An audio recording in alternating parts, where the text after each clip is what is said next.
Okay.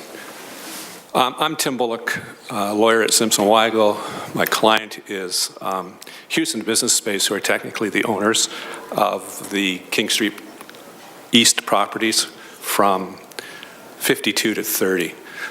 Those properties are the ones that are subject to an application that was made just over 2 years ago to designate. It was an emergency application to designate without notice to the owners, following 2 years of negotiation trying to resolve the issues.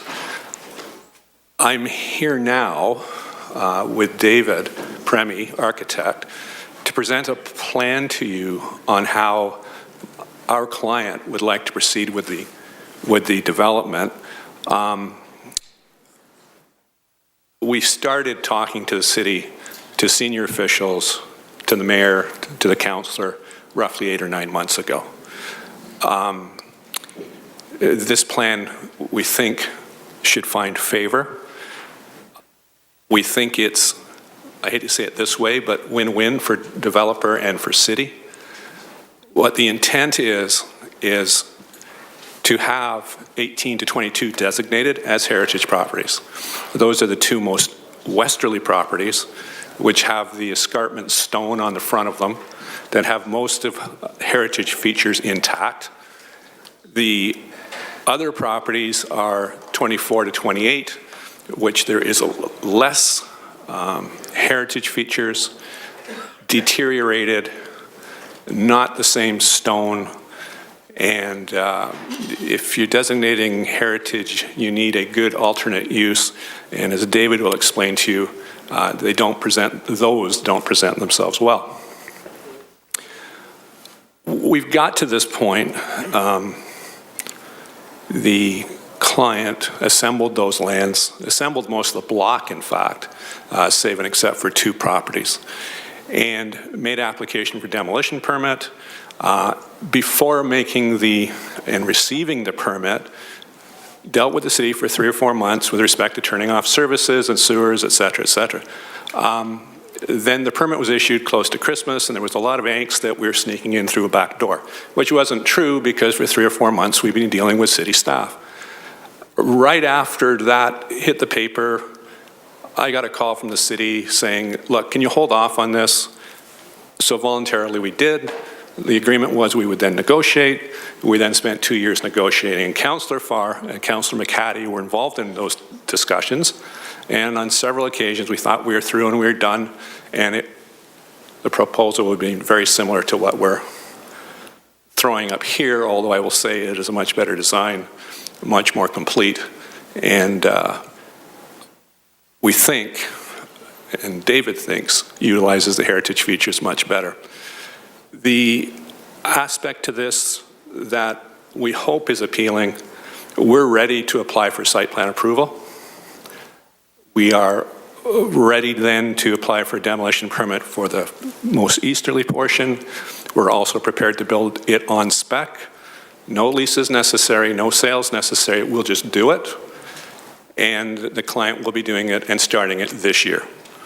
So you have the potential, if site plan application goes smoothly, and I expect it will because we've been meeting with the city on these things anyway, that you could have a brand new building sitting there, filling in that whole space within roughly 18 months, unless somebody else decides they want to appeal it. We're only looking for a motion from you to direct staff to review the proposal, come back to you and tell you how to proceed with it if you agree to proceed with it at that time, okay? So the appealing part from my point of view, and I hope from the City of Hamilton's point of view, I don't necessarily mean you guys as the councillors, but as the broad community wanting something to happen downtown, you get a new building, and you get to preserve the best of the heritage of half of that strip. This notion of our social media has been a bit of a burn for us. Our client on this one does own the Gowlings building. They redid that whole thing. They own the bottom half of the Piggott building and the Sun Life building, and they look after that. They look after the Landed Bank building as well. So 3 out of 4 corners. Heritage is not foreign to them. Heritage is not a dirty word, but yeah, they'd like to make $1 and not just dump it down the sewer.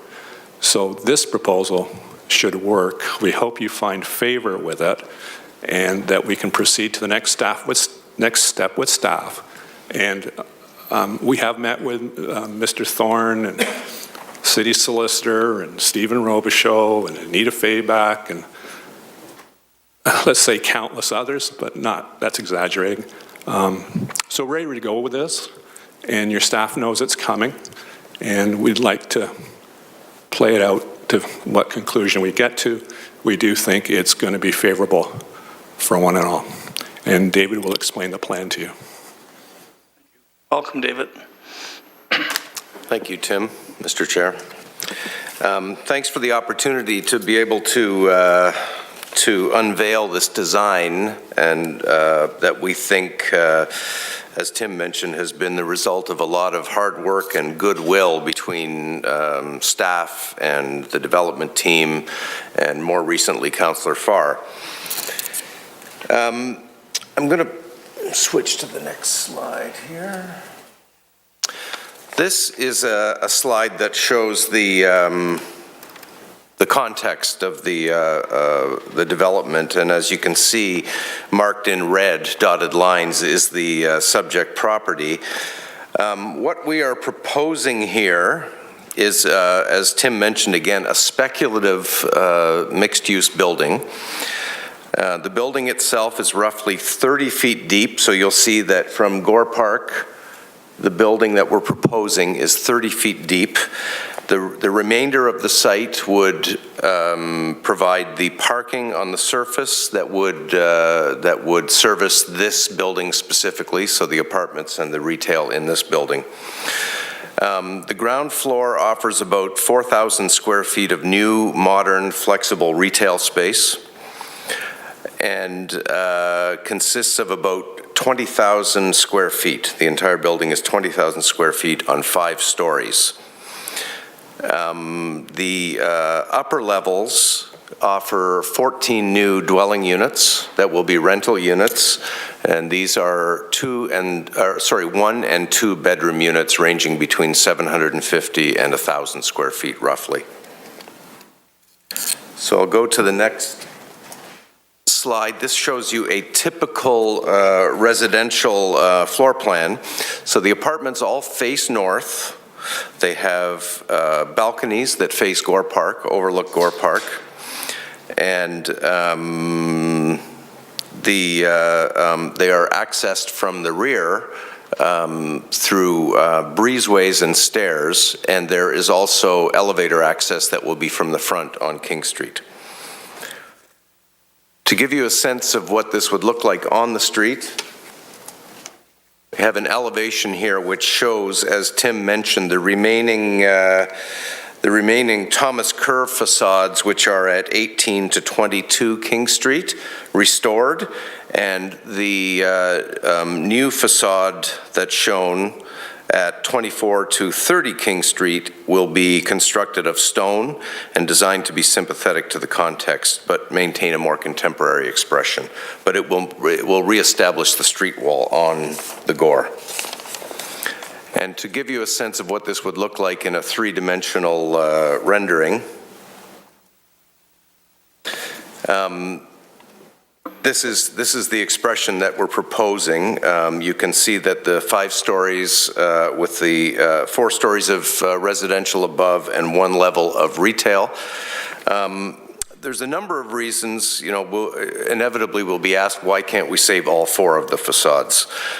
We think that this is a compromise that we've worked at very hard with everyone, and there's a number of good reasons why 24 and 28 King Street are much more difficult to save. One is there's an engineering report that has been commissioned that indicates that 28 King Street is in dire condition and is very unsafe as it stands today. 24 King Street, the next one to the east, is basically decades ago was stripped of any of its original heritage features, so there's very little left of that facade to save at this point. It would essentially be a reconstruction of a historical building that doesn't really exist anymore.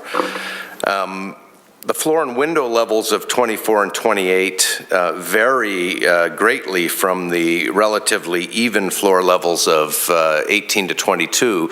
So reestablishing the facades would create a situation where it was difficult to make contiguous and usable floor plates in behind.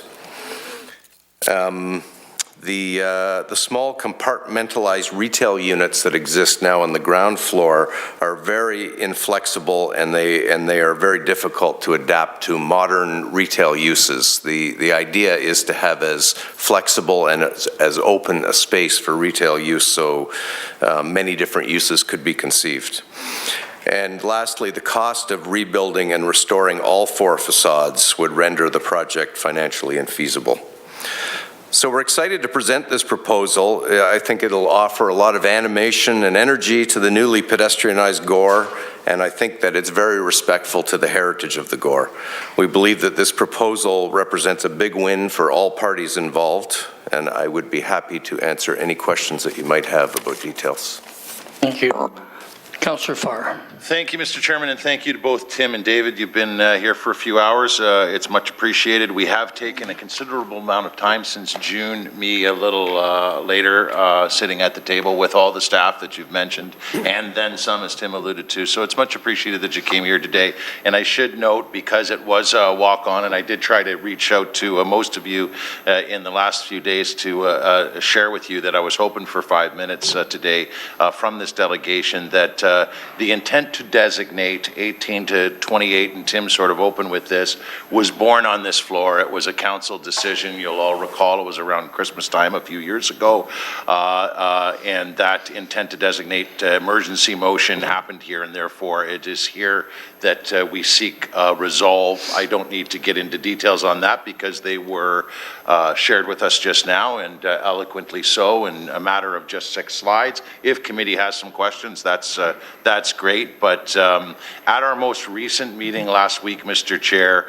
all parties that have been sitting at the table trying to come to some resolve as it relates to the very heart of our city in Gore Park and these properties shared that this process would be most applicable. So just a few days ago, we said, get here as soon as you can with the delegation. And a few days ago, they said, we can do this delegation today. And I said, great, let's see if we can get it on the floor. And they did.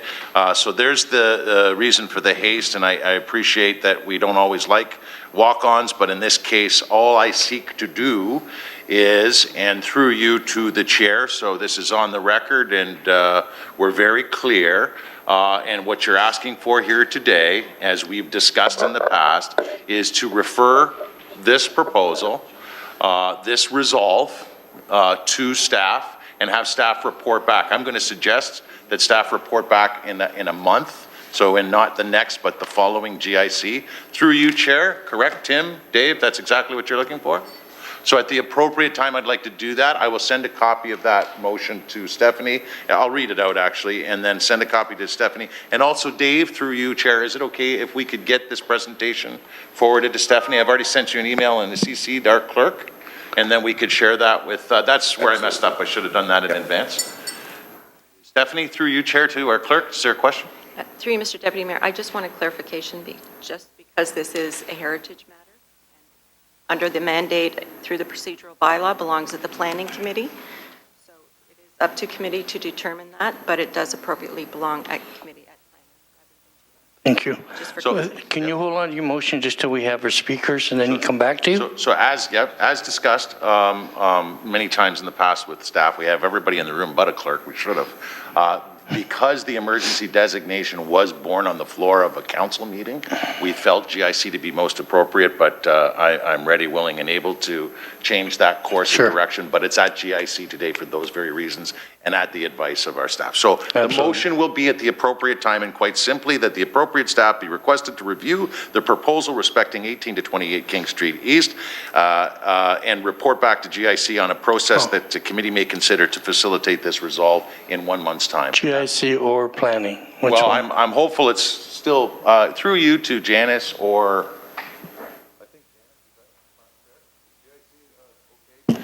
Janice has sat in the meeting, so we did choose GIC. The clerk is saying differently. Through Mr. Deputy Mayor, that Go is ahead. actually up to the committee to determine. It needs to be voted on by the committee. It is under the mandate. Absolutely. Thank you. And we'll vote on that in a few minutes. So I'll leave GIC in the motion for now. Okay, Yeah, that's thank you. Is that it, Councillor Farr? Okay, I have Councillor Collins. Thanks, Mr. Chairman, and through you, Tim and David, good presentation. One quick question in terms of how it's changed. So it's been quite some time since I think we reviewed the original plans, and I thought I heard from Tim's opening that this plan is better than the original one that was proposed many years ago. David, I guess from an architectural standpoint, how does it differ from the last one that we would have seen several years ago? Through you, Mr. Chairman. This proposal is very similar to the previous proposal. It's just more refined and more detailed. We've carried it further and resolved some of the details so that we know that it's feasible, it's ready to go forward. Thank you for that. So you know, both of you are very familiar with the heritage issues. That's been at the heart of this issue from the start. And I'd like to know from your opinion, I know you're certainly supportive of this and hope it goes through without an appeal, I think as Tim had alluded to earlier. Where are the hiccups and hurdles from a heritage perspective with this one, in your mind? I know you have a justification through an engineer's report, but do you foresee problems on the horizon in terms of what you've provided here today as it relates to providing something that salvages the best heritage features of the buildings that are there now? And obviously, anytime there's a loss of an older building, it's subject to, public debate in terms of whether it could have been saved or not, or portions of it could have been saved. How does that work its way through the process now? I'll answer part of it, then maybe David may want to say something.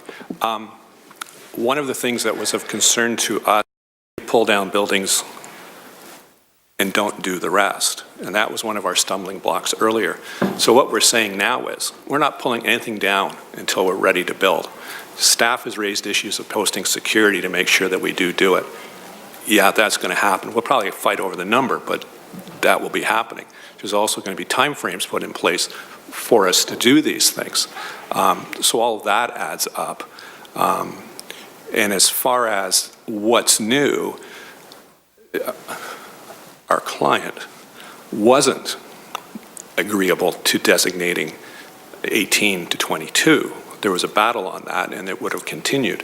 Now that's going away, and 18 to 22, which is the two buildings that are of most interest. And when you read the city's report, you read our report, that's where they do jibe and agree. When you look at the other buildings, that's where you wander off, and you got experts giving different opinions as to, what matters, what doesn't matter.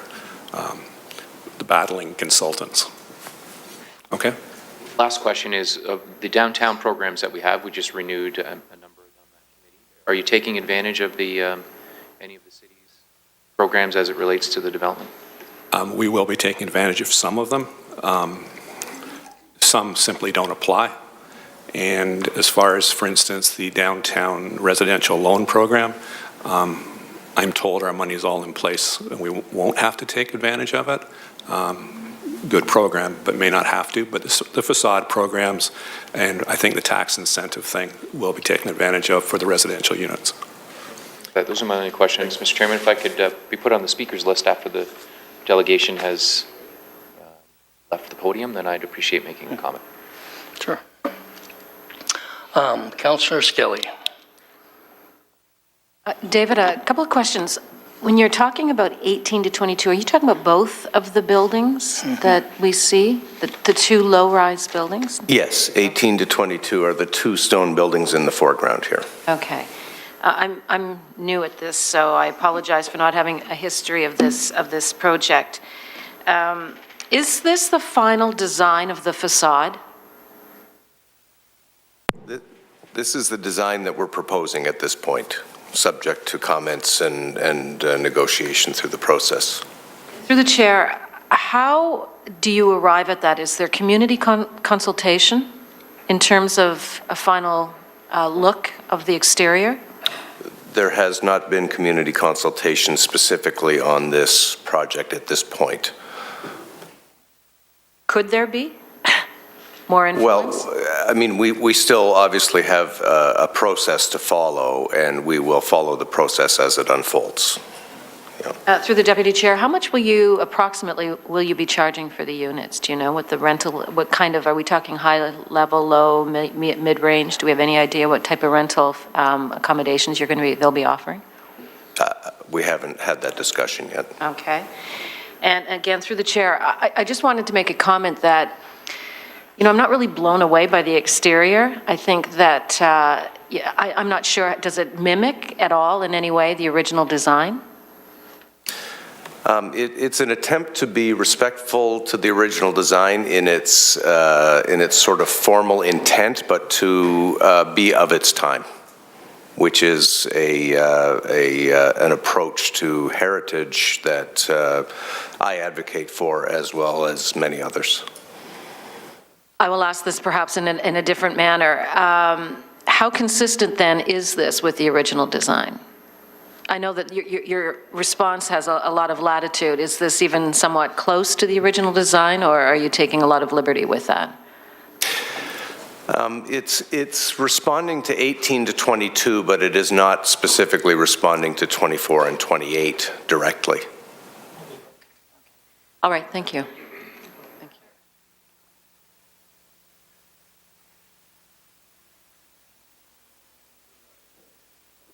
Councillor Pearson. Thank you, Mr. Deputy Mayor, and thank you, both of you, for the presentation, the information. As a longstanding member on Heritage Committee, I guess my question is going to be, do you propose or will you be making a presentation to the committee with regards to this, the direction you wish to take at this time? Again, we'll follow whatever process and procedures that is recommended by staff, whatever's. And if I could just add, Mr. Deputy Mayor, I appreciate that.